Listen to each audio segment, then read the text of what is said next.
हरे Krishna. Shrimad Bhagavatam canto 6 chapter 1 Ajamil के जीवन का इतिहास। महाराजा परीक्षित ने कहा, हे प्रभु, हे सुखदेव गोस्वामी, आप पहले ही द्वितीय स्कंध में मुक्ति मार्ग निवृत्ति मार्ग का वर्णन कर चुके हैं। उस मार्ग का अनुसरण करने से मनुष्य निश्चित रूप से क्रमशः सर्वोच्च लोक अर्थात ब्रह्म लोक तक ऊपर उठ जाता है, जहाँ से वह ब्रह्मा के साथ साथ आध्यात्मिक जगत वैकुंठ जाता है। इस तरह भौतिक जगत में जन्म मृत्यु का चक्र समाप्त हो जाता है। हे मुनि सुखदेव गोस्वामी, जब तक जीव प्रकृति के भौतिक गुणों के संक्रमण से मुक्त नहीं हो लेता, वह विभिन्न प्रकार के शरीर प्राप्त करता है, जिनमें वह आनंद या कष्ट पाता है और शरीर के अनुसार उसमें विविध अभिरुचियां होती हैं। इन अभिरुचियों का अनुसरण करने से वह प्रवृत्ति मार्ग से होकर गुजरता है, जिससे वह स्वर्ग लोक तक ऊपर जा सकता है, जैसा कि आप पहले वर्णन कर चुके हैं।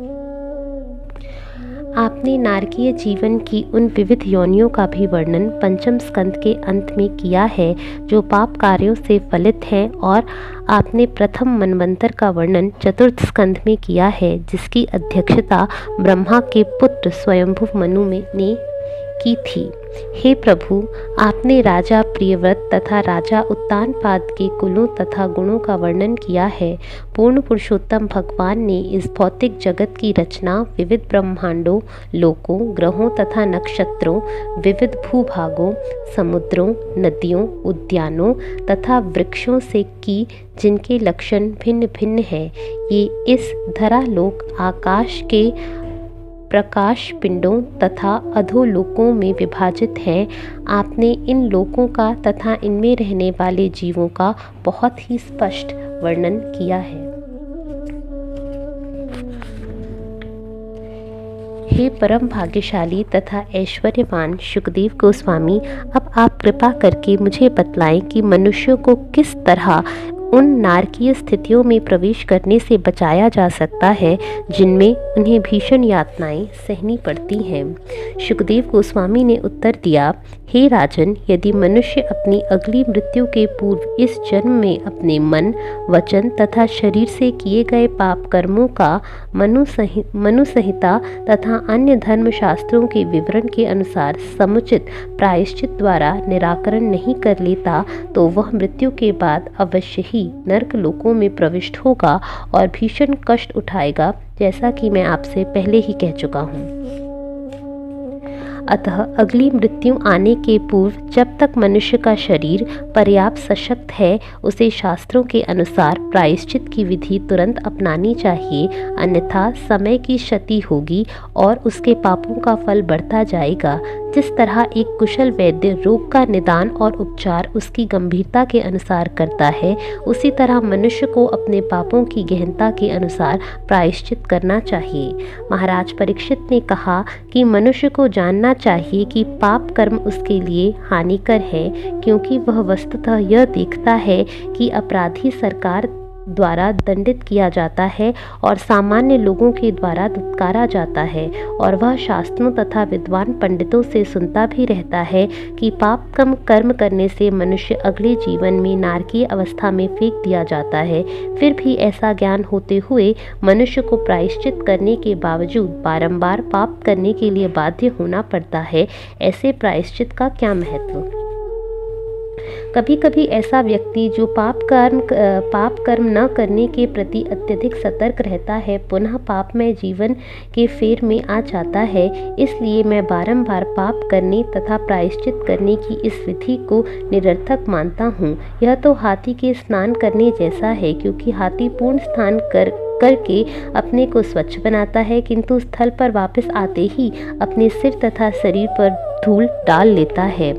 वेदव्यास के पुत्र सुखदेव गोस्वामी ने उत्तर दिया, हे राजन, चूंकि अपवित्र कर्मों को निष्प्रभावित करने के उद्देश्य से किए गए कर्म भी सकाम होते हैं। अतएव वे मनुष्य को सकाम कर्म करने की प्रवृत्ति से छुटकारा नहीं दिला सकते। जो व्यक्ति अपने को प्रायश्चित की विधि विधानों के अधीन बना लेते हैं वे तनिक भी बुद्धिमान नहीं हैं, अपितु वे सभी तमोगुण में होते हैं। जब तक मनुष्य तमोगुण से मुक्त नहीं हो जाता तब तक एक कर्म का दूसरे कर्म से निराकरण करने का प्रयास करना निरर्थक है, क्योंकि इससे मनुष्य की इच्छाओं का उन्मूलन नहीं होगा।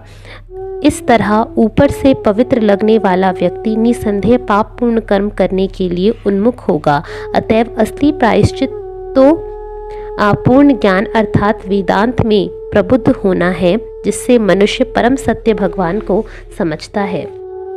हे राजन, यदि रुग्ण व्यक्ति वैद्य द्वारा बताए गए शुद्ध अदूषित अन्न खाता है तो वह धीरे धीरे अच्छा हो जाता है और तब रोग का संक्रमण उसे छू तक नहीं पाता। इसी तरह यदि कोई ज्ञान के विधि विधानों का पालन करता है तो वह धीरे धीरे भौतिक कल्मश से मोक्ष की ओर प्रगति करता है। मन को एकाग्र करने के लिए मनुष्य को ब्रह्मचर्य जीवन बिताना चाहिए और अधःपतित नहीं होना चाहिए। इसे इंद्रिय भोग को स्वेच्छा से त्यागने की तपस्या करनी चाहिए। तब उसे मन तथा इंद्रियों को वश में करना चाहिए, दान देना चाहिए, सत्यव्रती, स्वच्छ तथा अहिंसक होना चाहिए, विधि विधानों का पालन करना चाहिए और नियम पूर्वक भगवान नाम का कीर्तन करना चाहिए। इस तरह धार्मिक सिद्धांतों को जानने वाला धीर तथा श्रद्धावान व्यक्ति अपने शरीर, वचन तथा मन से किए गए सारे पापों से अस्थायी रूप से शुद्ध हो जाता है।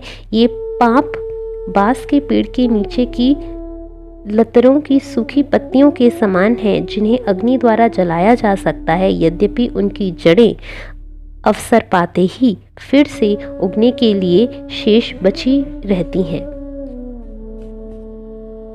कोई विरला व्यक्ति ही जिसने कृष्ण की पूर्ण शुद्ध भक्ति को स्वीकार कर लिया है, उन पाप पूर्ण कार्यों के खरपतवार को समूल नष्ट कर सकता है, जिनके पुनर्जीवित होने की कोई संभावना नहीं रहती। वह भक्ति योग संपन्न करके इसे कर सकता है, जिस तरह सूर्य अपनी किरणों से कोहरे को तुरंत उड़ा देता है। हे राजन, यदि पापी व्यक्ति भगवान के प्रामाणिक भक्त की सेवा में लग जाता है और इस तरह यह सीख लेता है कि अपना जीवन किस तरह कृष्ण के चरण कमलों में समर्पित करना चाहिए, तो वह पूर्णतया शुद्ध हो सकता है। तपस्या, ब्रह्मचर्य तथा मेरे द्वारा पहले वर्णित प्रायश्चित के अन्य साधनों को संपन्न करने मात्र से वह पापी शुद्ध नहीं बन सकता। सुशील तथा सर्वोत्तम गुणों से युक्त शुद्ध भक्तों के द्वारा पालन किया जाने वाला मार्ग निश्चय ही इस भौतिक जगत का सबसे मंगलमय मार्ग है। यह भय से रहित है और शास्त्रों द्वारा प्रमाणित है। हे राजन, जिस तरह सुरा से सने हुए पात्र को अनेक नदियों के जल से धोने पर भी शुद्ध नहीं किया जा सकता, उसी तरह अभक्तों को प्रायश्चित की विधियों से शुद्ध नहीं बनाया जा सकता, भले ही वे उन्हें बहुत अच्छी तरह से संपन्न क्यों ना कर रहे हों। यद्यपि जिन पुरुषों ने कृष्ण का पूर्ण साक्षात्कार नहीं किया है, तो भी यदि एक बार भी उनके चरण कमलों की पूर्ण रूपेण शरण ग्रहण कर ली है, तो उनके नाम, रूप, गुणों तथा लीलाओं से आकृष्ट हो चुके हैं। वे सारे पाप कर्मों से पूर्णतया मुक्त हो जाते हैं, क्योंकि इस तरह उन्होंने प्रायश्चित की सही विधि को स्वीकार किया है। ऐसे शरणागत व्यक्तियों को यमराज या उनके दूत, जो कि पापी को बांधने के लिए रस्सियां लिए रहते हैं, स्वप्न में भी दिखाई नहीं पड़ते। इस संबंध में विद्वान जन तथा संत पुरुष एक अत्यंत प्राचीन ऐतिहासिक घटना का वर्णन करते हैं, जिसमें भगवान विष्णु तथा यमराज के दूतों के बीच संवाद हुआ था। कृपा करके इसे मुझसे सुनिए।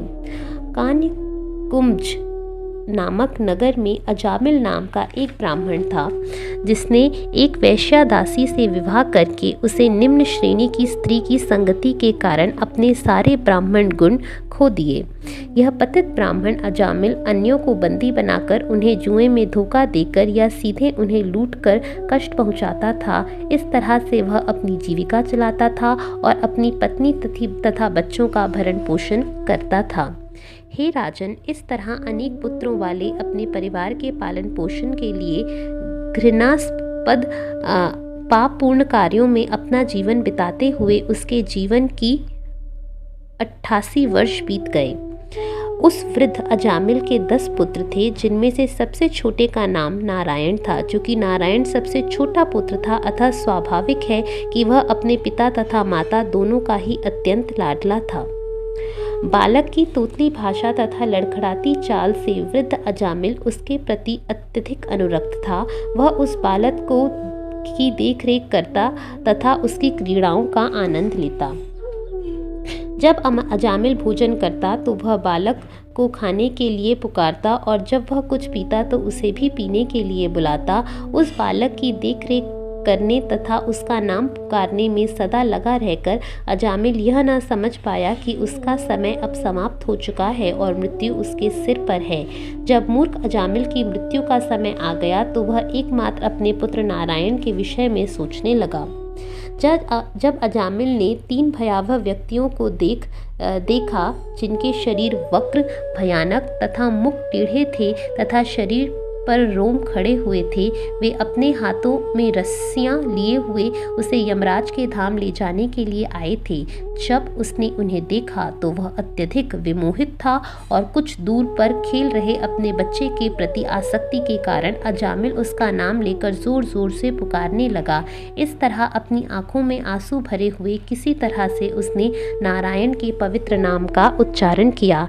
हे राजन, जब विष्णु दूतों ने मरणासन अजामिल के मुख से अपने स्वामी के पवित्र नाम को सुना, जिसने निश्चय ही पूर्ण उद्विग्नता में निष्अपराध भाव से उच्चारण किया था, तो वे तुरंत वहां आ गए।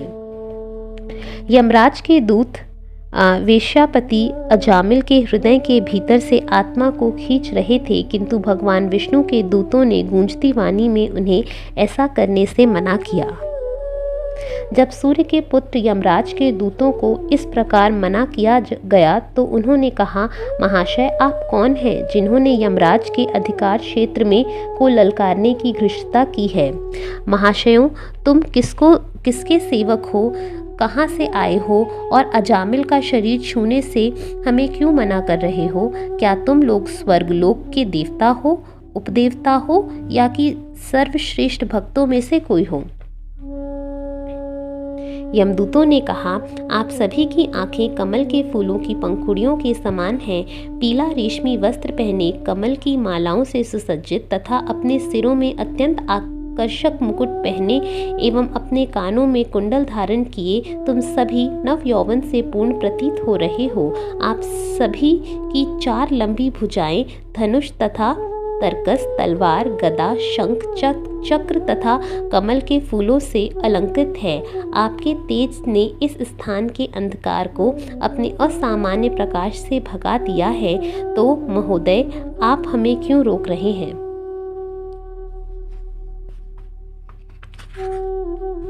सुखदेव गोस्वामी ने आगे कहा, यमराज के दूतों द्वारा इस प्रकार संबोधित किए जाने पर वासुदेव के सेवक मुस्काए और उन्होंने गर्जना करते हुए बादलों की ध्वनि जैसी गंभीर वाणी में निम्नलिखित शब्द कहे। अहो भाग्य, विष्णु दूतों ने कहा, यदि तुम लोग सचमुच ही यमराज के सेवक हो तो तुम्हें हमसे धार्मिक सिद्धांतों के अर्थ तथा अधर्म के लक्षणों की व्याख्या करनी चाहिए। दूसरों को दंड देने की विधि क्या है? दंड के वास्तविक पात्र कौन है? क्या सकाम कर्मों में लगे सारे कर्मी दंडनीय हैं या उनमें से केवल कुछ ही हैं? यमदूतों ने उत्तर दिया, जो वेदों द्वारा संस्तुत है वही धर्म है और इसका विलोम अधर्म है। वेद साक्षात पूर्ण पुरुषोत्तम भगवान है, नारायण है और स्वयं उत्पन्न है। हमने यमराज से यह सुना है। समस्त कारणों के परम कारण रूप नारायण आध्यात्मिक जगत में अपने धाम में स्थित हैं, तथापि वे भौतिक प्रकृति के तीनों गुणों सत्वगुण, रजोगुण तथा तमोगुण के अनुसार संपूर्ण विराट जगत का नियंत्रण करते हैं। इस तरह विभिन्न जीवों को भिन्न भिन्न गुण, नाम, वर्णाश्रम धर्म के अनुसार कार्य तथा रूप प्रदान किए जाते हैं। नारायण संपूर्ण विराट जगत के कारण स्वरूप हैं।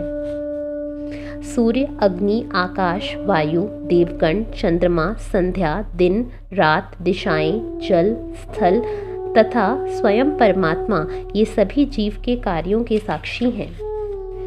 दंड के पात्र वे हैं जिसकी पुष्टि इन अनेक साक्षियों ने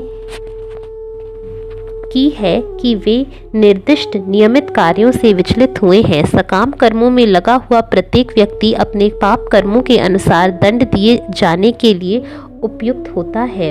हे वैकुंठ वासियों, तुम लोग निष्पाप हो, किंतु इस भौतिक जगत के भीतर रहने वाले सारे वासी कर्मी हैं, चाहे वे शुद्ध कर्म कर रहे हों या अशुभ। ये दोनों प्रकार के कर्म उनके लिए संभव है, क्योंकि वे प्रकृति के तीनों गुणों द्वारा कलुषित रहते हैं और उन्हें तदनुसार कर्म करना पड़ता है। जिसने भी भौतिक शरीर अपनाया है वह निष्क्रिय नहीं हो सकता और प्रकृति के तीन गुणों के अधीन कर्म करने वाले के लिए पाप कर्म से बच पाना असंभव है। इसलिए इस जगत के सारे जीव दंडनीय हैं। इस जीवन में अपने धार्मिक या अधार्मिक कार्यों की मात्रा के अनुपात में मनुष्य अपने अगले जीवन में अपने कर्म के अनुरूप फलों का भोग करता है या कष्ट उठाता है। हे देवश्रेष्ठों, हम विभिन्न प्रकार के तीन जीवन देखते हैं जो प्रकृति के तीनों गुणों के कल्मश के कारण है। इस तरह जीव शांत, अशांत तथा मूर्ख, सुखी, दुखी या इन दोनों के बीच तथा धार्मिक, अधार्मिक या अर्धधार्मिक जाने जाते हैं। हम यह निष्कर्ष निकाल सकते हैं कि अगले जीवन में ये तीन प्रकार की प्रकृतियां इसी प्रकार के कर्म करेंगी। जिस तरह वर्तमान वसंत काल भूत तथा भविष्य काल के वसंत कालों को सूचित करता है, उसी तरह सुख दुख या दोनों से मिश्रित यह जीवन मनुष्य के भूत तथा भावी जीवनों के धार्मिक तथा अधार्मिक कार्यों के विषय में साक्ष्य प्रस्तुत करता है। सर्वशक्तिमान यमराज ब्रह्मा जी के ही समान हैं, क्योंकि जब वे अपने निजी धाम या परमात्मा की भांति हर एक के हृदय में स्थित होते हैं तो वे अपने मन के द्वारा जीव के विगत कार्यों का अवलोकन करते हैं और यह समझ जाते हैं कि जीव अगले जीवन में किस तरह कर्म करेगा। जिस तरह सोया हुआ व्यक्ति अपने स्वप्न में प्रकट हुए शरीर के अनुसार कार्य करता है और उसे स्वयं मान लेता है, उसी तरह मनुष्य अपने वर्तमान शरीर से अपनी पहचान बनाता है, जिसे उसे अपने विगत धार्मिक या अधार्मिक कार्यों के कारण प्राप्त किया है, और वह अपने विगत या भावी जीवनों को जान पाने में असमर्थ रहता है। 5 ज्ञानेंद्रियां, 5 कर्मेंद्रियां तथा 5 इंद्रिय विषयों के ऊपर मन होता है, जो 16वां तत्व है। मन के ऊपर 17वां तत्व आत्मा स्वयं जीव है, जो अन्य 16 के संयोग से अकेले भौतिक जगत का भोग करता है। जीव 3 प्रकार की स्थितियों का भोग करता है, यथा सुख दुख तथा मिश्रित सुख दुख। सूक्ष्म शरीर 16 अंगों से समन्वित होता है। 5 ज्ञानेंद्रियां, 5 कर्मेंद्रियां, 5 इंद्रिय तृप्ति के विषय तथा मन। यह सूक्ष्म शरीर प्रकृति के 3 गुणों का प्रभाव है। यह दुर्लभ प्रबल इच्छाओं से बना हुआ है। अतएव यह जीव को मनुष्य जीवन, पशु जीवन तथा देवता जीवन में एक शरीर से दूसरे शरीर में देहांतरण करता है। जब जीव को देवता का शरीर प्राप्त होता है तो वह निश्चय रूप से हर्षित होता है। जब उसे मनुष्य शरीर प्राप्त होता है तो वह शोक करता है, और जब उसे पशु शरीर मिलता है तो वह सदैव भयभीत रहता है, किंतु सभी स्थितियों में वह वस्तुतः दुखी रहता है। उसकी यह दुखित अवस्था संस्कृति या भौतिक जीवन में देहांतरण कहलाती है। अपनी इंद्रियों तथा मन को वश में करने में असक्षम मूर्ख देहधारी जीव अपनी इच्छाओं के विरुद्ध प्रकृति के गुणों के प्रभाव के अनुसार कर्म करने के लिए बाध्य होता है। वह उस रेशम के कीड़े के समान है जो अपनी लार का प्रयोग बाह्य कोश बनाने के लिए करता है और फिर उसी में बंध जाता है, जिसमें से बाहर निकल पाने की कोई संभावना नहीं रहती। जीव अपने ही सकाम कर्मों के जाल में अपने को बंदी कर लेता है और तब अपने को छुड़ाने का कोई उपाय नहीं ढूंढ पाता। इस तरह वह सदैव मोहग्रस्त रहता है और बारंबार मरता रहता है। एक भी जीव बिना कार्य किए क्षण भर भी नहीं रह सकता। उसे प्रकृति के तीनों गुणों के अनुसार अपनी स्वाभाविक प्रकृति द्वारा कर्म करना ही पड़ता है, क्योंकि यह स्वाभाविक प्रकृति उसे एक विशेष ढंग से कार्य करने के लिए बाध्य करती है। सजीव प्राणी जो भी सकाम कर्म करता है, वह चाहे पवित्र हो या अपवित्र, वे उसकी इच्छाओं की पूर्ति के अदृश्य कारण होते हैं। यह अदृश्य कारण ही जीव के विभिन्न शरीरों की जड़ है। जीव अपनी उत्कल इच्छा के कारण किसी विशेष परिवार में जन्म लेता है और ऐसा शरीर प्राप्त करता है जो या तो उसकी या उसके पिता माता जैसा होता है। स्थूल तथा सूक्ष्म शरीर उसकी इच्छा के अनुसार उत्पन्न होते हैं। चूंकि जीव की संगति भौतिक प्रकृति में रहती है, अतएव वह बड़ी विषम स्थिति में होता है। किंतु यदि उसे मनुष्य जीवन में यह शिक्षा दी जाती है कि किस तरह पूर्ण पुरुषोत्तम भगवान या उनके भक्त की संगति की जाए, तो इस स्थिति पर काबू पाया जा सकता है। प्रारंभ में अजामिल नामक इस ब्राह्मण ने सारे वैदिक ग्रंथों का अध्ययन किया था। वह अच्छे चरित्र, अच्छे चाल चलन तथा अच्छे गुणों का आगार था। वह सारे वैदिक आदेशों को संपन्न करने में दृढ़ था। वह अत्यंत मृदु तथा सुशील था और अपने मन तथा इंद्रियों को वश में रखता था। यही नहीं, वह सदा सच बोलता था। वह जानता था कि वैदिक मंत्रों का उच्चारण करना होता हंस तथा वह अत्यंत शुद्ध भी था। अजामिल अपने गुरु, अग्निदेव, अतिथियों तथा घर के वृद्धजनों का अतीव आदर करता था। निसंदेह वह झूठी प्रतिष्ठा से मुक्त था। वह सरल, सभी जीवों के प्रति उपकार करने वाला तथा शिष्ट था। वह न तो व्यर्थ की बातें करता था, न किसी से ईर्ष्या करता था। एक बार यह ब्राह्मण अजामिल अपने पिता का आदेश पालन करते हुए जंगल से फल, फूल तथा समित और कुश नामक 2 प्रकार की घासें लाने जंगल गया। घर वापस आते समय उसे एक अत्यंत कामुक चतुर्थ वर्ण का व्यक्ति शूद्र मिला, जो निर्लज्ज होकर एक वैश्या का आलिंगन तथा चुंबन कर रहा था। यह शूद्र इस तरह हंसते गाते हुए आनंद ले रहा था मानो यही उचित आचरण हो। यह शूद्र तथा वैश्या दोनों की सुरापान किए हुए थे। वैश्या की आंखें नशे से घूम रही थी और उसके वस्त्र शिथिल पड़े थे। अजामिल ने उन्हें ऐसी दशा में देखा। यह शूद्र हल्दी के चूर्ण से अपनी बाहें चमकाए हुए था और उस वैश्या का आलिंगन कर रहा था। जब अजामिल ने उसे देखा तो उसके हृदय में सुप्त कामिच्छाएं जागृत हो उठी और वह सम्मोहित होकर उनके वश में हो लिया। उसने धैर्यपूर्वक स्त्री को न देखने के शास्त्रों के आदेश स्मरण करने का यथासंभव प्रयास किया।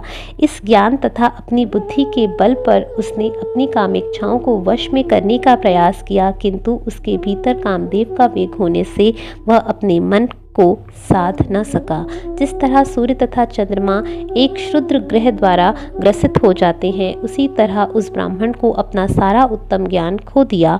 उस स्थिति का लाभ उठाकर वह सदैव उस वैश्या के विषय में सोचता रहता और थोड़े समय बाद ही उसने उसे अपने घर में नौकरानी के रूप में रख लिया तथा ब्राह्मण के सारे अनुष्ठानों का परित्याग कर दिया। इस तरह अजामिल अपने पिता से उत्तराधिकार में प्राप्त जो भी धन था उसे अपने विविध उपहारों द्वारा उस वैश्या को तुष्ट करने में खर्च करने लगा, जिससे वह उससे प्रसन्न बनी रहे। उसने उस वैश्या को तुष्ट करने के लिए अपने सारे ब्राह्मण कर्म भी छोड़ दिए। चूँकि उसकी बुद्धि वैश्या के कामपूर्ण चितवन में बिंध चुकी थी, अतः शिकार हुआ ब्राह्मण अजामिल उसकी संगति में पाप कर्म करने लगा। उसने अपनी अति सुंदर तरुण पत्नी तक का साथ छोड़ दिया, जो अति सम्मानित ब्राह्मण कुल से आई थी। यद्यपि वह ब्राह्मण कुल में उत्पन्न था, किंतु वेश्या की संगति के कारण बुद्धि से विहीन उस धूर्त ने जैसे तैसे करके धन कमाया, चाहे वह उचित रीति से हो या अनुचित रीति से, और उसको वेश्या के पुत्रों तथा पुत्रियों के भरण पोषण में लगाया। इस ब्राह्मण ने पवित्र शास्त्रों के विधि विधानों का उल्लंघन करके अपव्यय करने तथा वेश्या द्वारा बनाया भोजन करने में बड़े ही उत्तरदायित्व पूर्ण ढंग से अपनी दीर्घ आयु बिताई। इसलिए वह पापों से पूर्ण है, वह अस्वच्छ है और निष्पद कर्मों